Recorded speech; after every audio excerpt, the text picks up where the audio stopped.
Pagliano dov'è? Pagliano è lì. Uh-huh. Poi c'è Piglio che si vede poco lì in mezzo, Olevano Romano dall'altra parte. Nella parte destra, quindi quelle due querce grosse, la parte sotto, quella lì è Vignali, e tutto il versante sotto la montagna che si vede un po' a fatica, quella è zona Iu Quarto.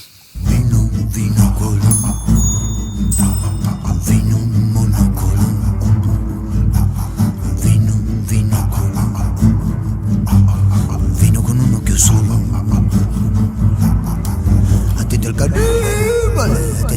C'era una discussione su DOC e DOCG. No. Questa è una discussione storica, insomma. La DOC ci ha dato una grossa mano nella DOCG.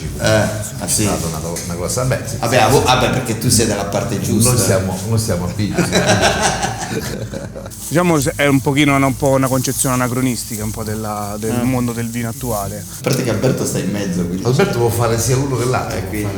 Io faccio Piglio, esatto. Lepanto è Piglio. Ah, Lepanto, ok. La nostra riserva è Piglio. Però conta un po' meno di prima, cioè oggi con il movimento dei vini naturali c'è meno. Sì, vabbè, ma insomma, sai, il vino naturale è un dato ad oggi bello che funziona. Insomma, con tutte le critiche che si possono fare. Olevano non ha il consorzio di tutela, mentre il Piglio invece quindi c'era un'idea di inglobare, diciamo, di fare un unico consorzio, ma alcuni produttori sono contrari, quindi ancora un po' questa idea è rimasta tra qualche produttore. Bello sto grappolo, bello spargolo, no? Questo è cesanese, sì, ecco. È di suo che è così? Vabbè, questo sì, diciamo, poi cambiano un po' quelli che sono i grappoli, no? In funzione proprio del tipo di clone che è. Il grappolo è abbastanza spargolo, anche la qualità dell'uva, vedete non ci sono scottature, fondamentalmente sono passerina che molto assomiglia un po' molto al Trebbiano, insomma, come varietà. Intanto il tralcio della passerina è più grande, la foglia è. Questa è passerina. Questa è passerina, sì. E questa è cesanese. Questa è cesanese, sì. Sembrano quasi uguali, però in realtà vedi, cesanese c'ha questi due puntini che paradossalmente sembra che ce l'abbia pure la passerina, però insomma le foglie sono estremamente diverse, sono più grandi, no? Poi anche dal tralcio, vedi?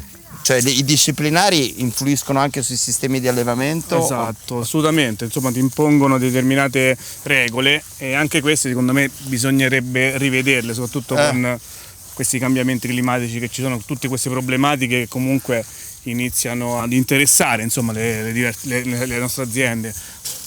Ma cos'è che rende il Piglio, il cesanese del Piglio così più buono di quello di Olevano Romano? Questo ce lo dovete di voi. Questa è la cattiveria. Oggettivamente. Vabbè, qual è la differenza? Sono i suoli che sono diversi. Allora, questa qui è la nostra terra, vedete come terra rossa, comunque d'origine vulcanica. Questa è calcare, no? È un mix di terre rosse, terre bianche, sabbia, limo, c'è di tutto. Vino matoso, vino ferroso, vino di Merone stuporoso. Qual è che preferisci, questa o questa?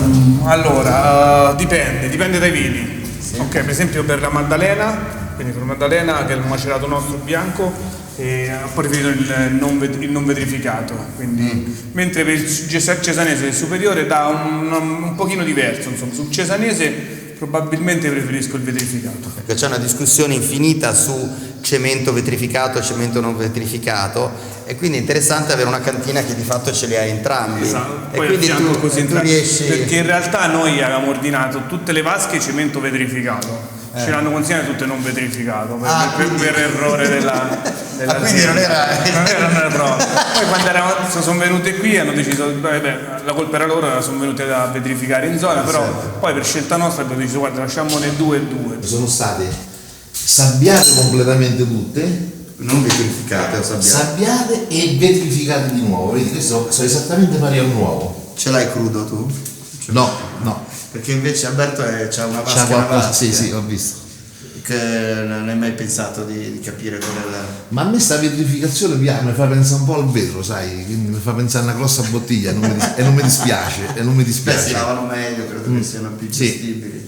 Il vino è uno delle cose che in qualche modo racconta il territorio prima di ogni altra cosa, no? Adesso per esempio vado alla Stramiera Arcangelo, no? Lui dice da lì c'è Pezzepane, poi c'è Aldonoro, il corso sulla biodinamica, il lavoro su Nestlé, i fermentati, l'idea che sono delle piccole comunità che riescono un po' a decentrificare le città, quindi a ricreare ossigeno, a creare dei microambienti. Paese mio che stai sulla collina, disteso come un vecchio addormentato. Salve, siamo da Sora Maria Arcangelo, dove l'antica tradizione riscopre i sapori di una volta. La vecchia nonna Sora 100 anni fa faceva i famosi cannelloni. Vediamo se c'è qualcuno. Che sarà, che sarà, che questo è il nostro cavallo di battaglia, il cannellone della Sora Maria. Sora Maria era mia nonna che ha inventato questa ricetta già negli inizi Novecento e li fa tutti mamma. Domani si mette, si rotola 400-500 cannelloni ogni settimana. Questo invece? Questa è una pappardella, questo è lo stesso, una ricetta di nonna, è un ragù di cortile bianco aromatizzato agli agrumi e ginepro. Che è più quello, più che l'idea della bottiglia di vino con sul bicchiere Ma c'è da lavorarci su questo qua. E poi il vino è la parte ricca dell'agricoltura, nel senso, quindi veramente ti permette proprio di vivere una vita agiata comunque. Non oso pensare a chi fa i pomodori e a chi fa l'orto, insomma, no? Quello che devono soffrire per poter arrivare fino a mese. C'è una bottiglia di vino, riesci a farla pagare un po' di più.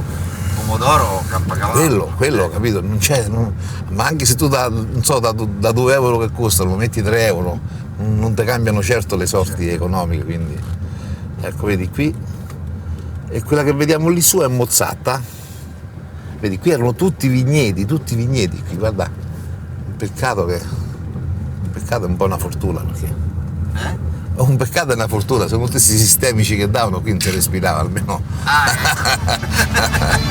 Vedono in bocche di anfora, profumi di viola. Ma metti il microfono dentro, è tutto dentro, capito? No, proprio. Ok. Aspetta. Ferroso vino di Merone stuporoso. Cioè l'idea è sostanzialmente, adesso poi chiediamo a Tiziano, tu dovresti verificare, è il nostro master del suono, Tiziano Grotti, se la ripresa audio all'interno del cemento vetrificato è diversa rispetto a quella del cemento non vetrificato. 1, 2, 3. Questo è cemento non vetrificato. Bevi qua, metti dentro. Vino del modo col vino cantore. Sì. Abbiamo registrato l'audio della vasca in cemento vetrificata e l'audio della vasca in cemento non vetrificata. Ma questo prima del pranzo? Sì.